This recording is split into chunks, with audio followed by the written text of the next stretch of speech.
Today, we are meeting amazing harpist and composer Amy Nam. Can you tell us a little bit about yourself? Well, I play the harp and I write music, and I try to get paid for those things.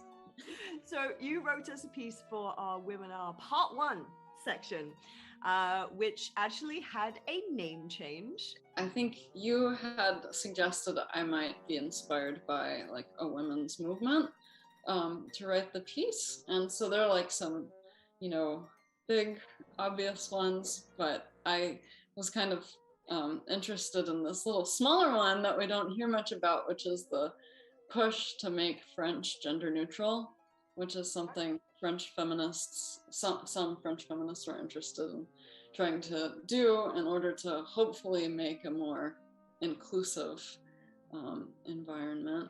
And it was one that I kind of had a personal connection to because I went to school at McGill, and the programs are in French and English. And like, I thought it was kind of weird that the French version of composer is gendered. So you like chose whether you're compositeur or compositrice. And I'm not really sure what you're supposed to do if you're gender nonconforming. So I thought it was weird.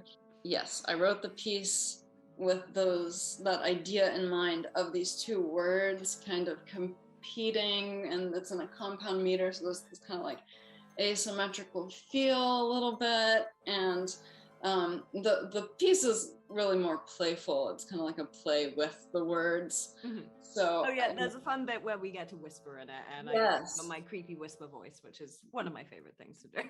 The harpist and bassoonist get to actually say the words, but then the bassoon and harp also have motives that in my mind were associated with the words. So it's like an interplay of the two ideas throughout the piece.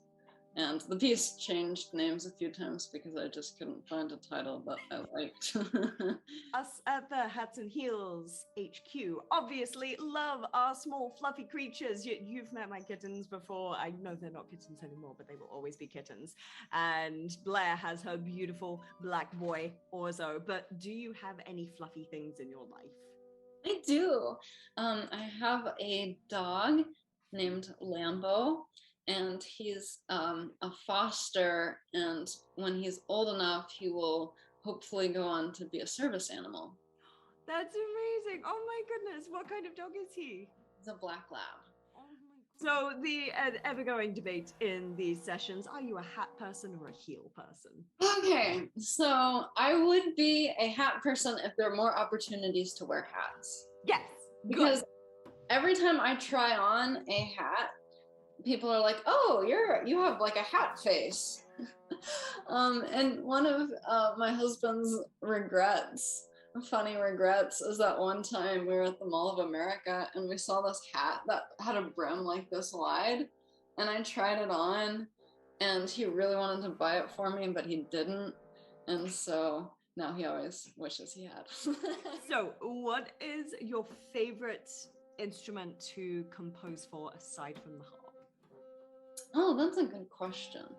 I think I like the clarinet because I really like coming in from silence, and the clarinet is so good about like sneaking in, and you can do fun like timbre trills and stuff, which is a thing I really like using with the woodwinds.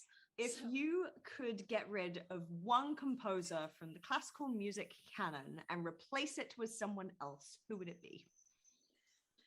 As I've gotten older, I've become less opinionated. Like, I feel like when I was a teenager, I like loved certain music and I hated certain music. And now it just kind of all is. And it's all like interesting in its own way. And very diplomatic. I'm very impressed. I mean, I don't think that the way the canon developed is great, or even that we have a canon necessarily is, advantages and disadvantages for sure. But pineapple on pizza, yay or nay? Yay. Yes.